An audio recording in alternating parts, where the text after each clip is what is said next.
Assalamualaikum warahmatullahi wabarakatuh. Saya Nancy Lingga Ananda dengan NIM A1A222021, mahasiswa dari Universitas Jambi, Fakultas Keguruan dan Ilmu Pendidikan, Program Studi Pendidikan Sejarah. Video pembelajaran ini saya buat guna memenuhi tugas pada mata kuliah Sejarah Eropa yang diampu oleh Ibu Yohan Mareta, MPD. Langsung saja kita masuk ke judul besar yang akan saya jelaskan pada video pembelajaran ini. Sejarah negara-negara Eropa Timur. Sejarah awal dan abad pertengahan. Bangsa Slavia dan Varangia. Sejarah awal Eropa Timur didominasi oleh bangsa Slavia yang menetap di wilayah ini. Pada abad ke-9, bangsa Varangia atau Viking mendirikan negara Rus Kiev yang menjadi pusat politik dan budaya penting. Kiev berkembang menjadi salah satu kota terbesar di Eropa pada masa itu. Kekaisaran Bizantium dan pengaruh Kristen. Pada abad ke-10, Pangeran Vladimir dari Kiev memeluk agama Kristen Ortodoks yang membawa pengaruh besar dari Kekaisaran Bizantium ke wilayah ini.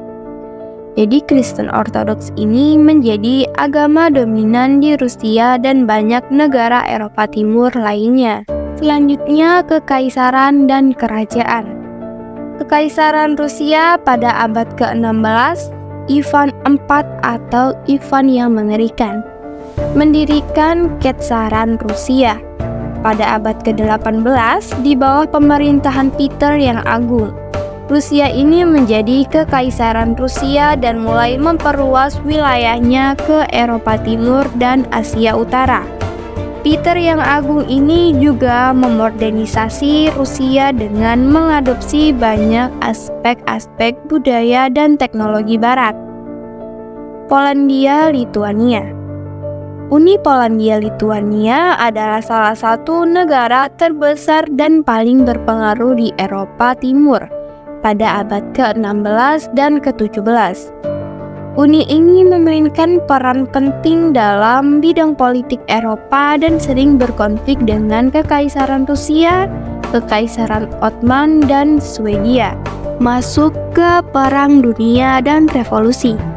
Perang Dunia Pertama membawa perubahan besar di Eropa Timur.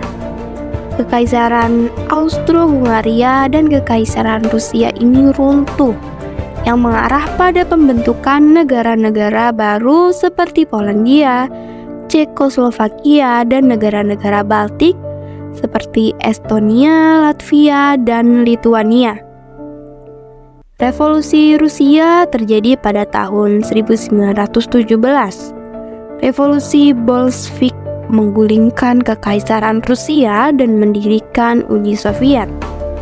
Jadi revolusi ini membawa perubahan besar dalam bidang politik, ekonomi, dan masyarakat Rusia serta negara-negara Eropa Timur lainnya.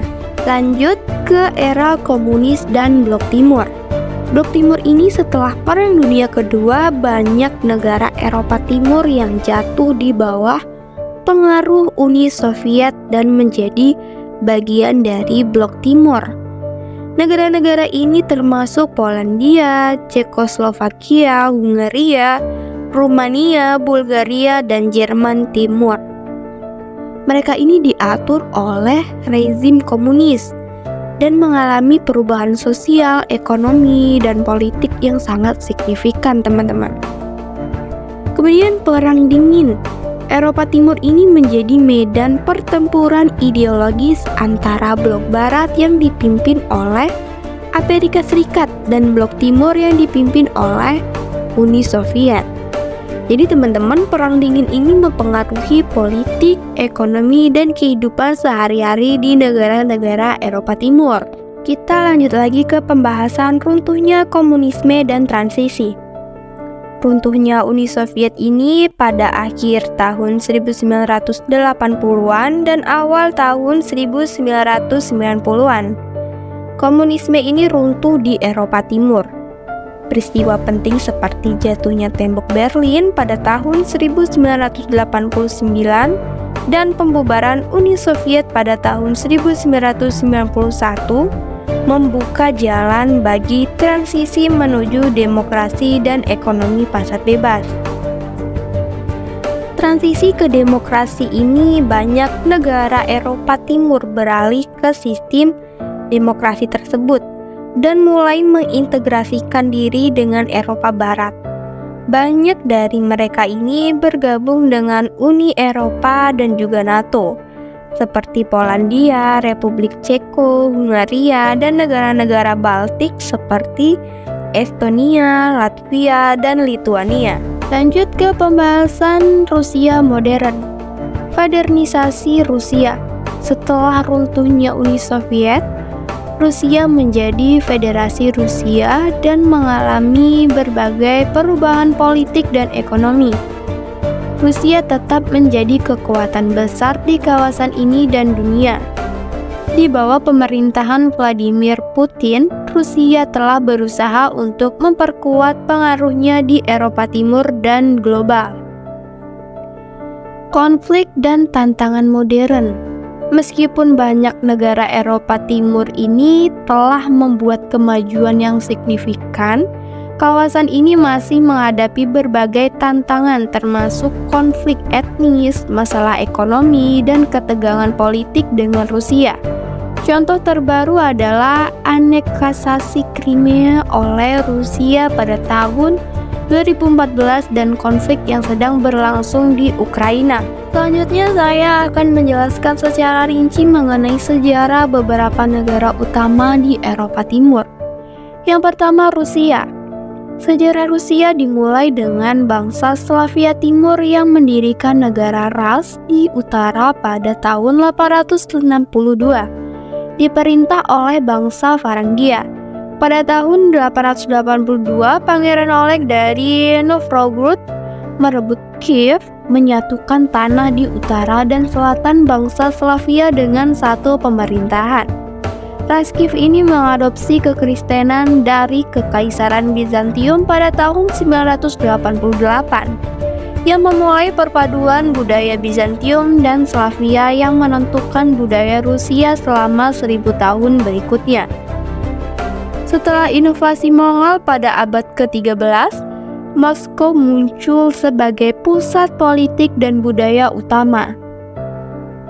Pada akhir abad ke-15, Kadipaten Agung Moskow menyatukan banyak kepangeran kecil di sekitarnya dan menjadi kesatria Rusia di bawah Ivan yang mengerikan pada tahun 1547.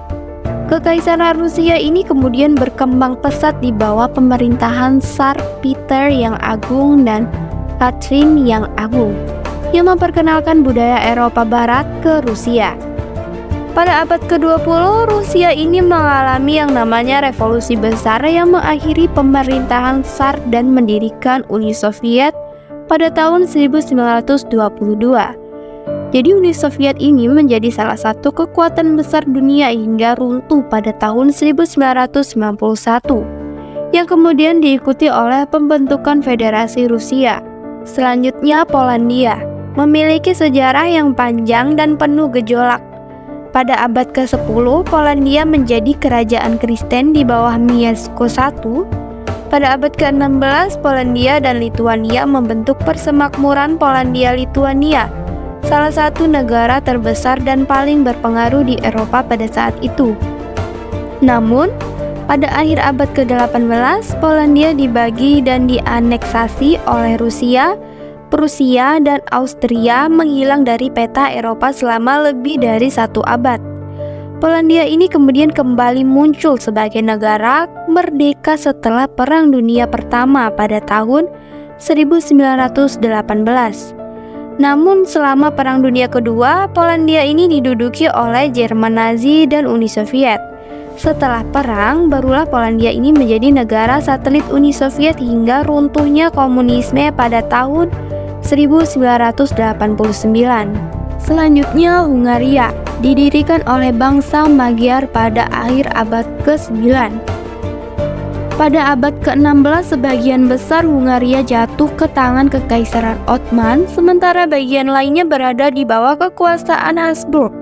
Setelah Perang Kemerdekaan Hungaria ini pada tahun 1848 hingga 1849, Hungaria menjadi bagian dari Kekaisaran Austro-Hungaria hingga akhir Perang Dunia Pertama.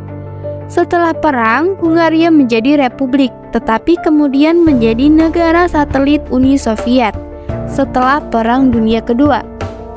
Revolusi Hungaria pada tahun 1956 adalah upaya besar untuk melepaskan diri dari pengaruh Soviet.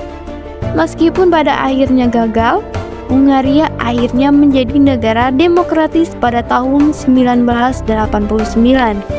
Kemudian ada Cekoslowakia, dibentuk setelah runtuhnya Kekaisaran Austro-Hungaria pada tahun 1918. Negara ini terdiri dari wilayah-wilayah yang sekarang ini menjadi Republik Ceko dan Slovakia. Selama Perang Dunia Kedua, Cekoslovakia ini diduduki oleh Jerman Nazi. Setelah perang, negara ini berada di bawah pengaruh Soviet dan menjadi negara komunis. Yang terakhir ada Rumania. Memiliki sejarah yang kaya yang dimulai dengan kerajaan Dacia kuno. Pada abad ke-19, Rumania modern dibentuk melalui penyatuan Moldavia dan Walchia. Setelah Perang Dunia ke-1, Rumania ini memperluas wilayahnya dengan menggabungkan Transilvania, Bukovina, dan Besarabia.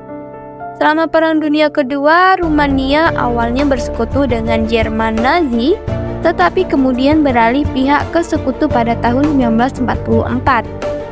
Setelah perang, Rumania menjadi negara komunis di bawah pengaruh Soviet hingga revolusi pada tahun 1989 yang menggulingkan rezim komunis.